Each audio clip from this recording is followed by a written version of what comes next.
Hi, we're back with 2 Minutes with Tammy, part 2 of how I get 1 bag of trash every week with my family of 4. And honestly, sometimes it's every week and a half to 2 weeks. So I talked about reducing the amount of paper towel and disposable napkin usage. I've talked about reusing Tupperware containers and reusable wraps instead of disposable wraps. And today my focus is on talking about food scrap diversion.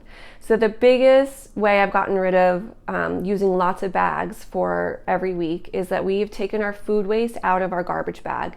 And we're doing that using a third-party hauler who once a week picks up our bucket of food scraps and delivers it to a composting facility.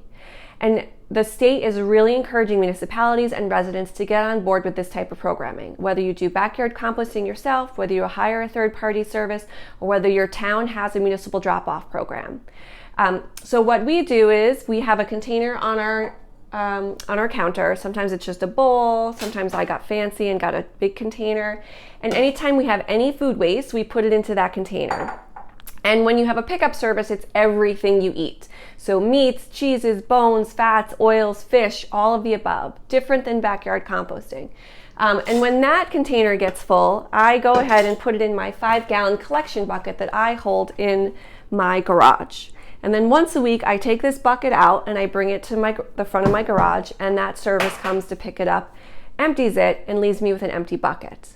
Then that food scrap goes off to a composting facility. So instead of my food scraps going off into a garbage bag, into the incinerator, my food scraps are getting recycled and turned into usable compost, or if it goes to the anaerobic digester, it gets turned into energy.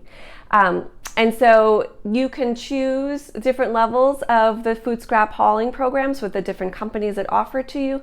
But I encourage you to explore this option of reducing your food waste in your garbage, because food waste takes up a lot of space in our garbage, and it tends to be why we have so many bags of garbage in our containers every week. So please take some time to look at our website around food waste. Please come to the Zero Waste Fair and Sustainable Living Expo on Sunday, June 5th, and talk to these exhibitors who can talk to you about backyard composting and can talk to you about food waste scrap hauling. Okay, see you next time.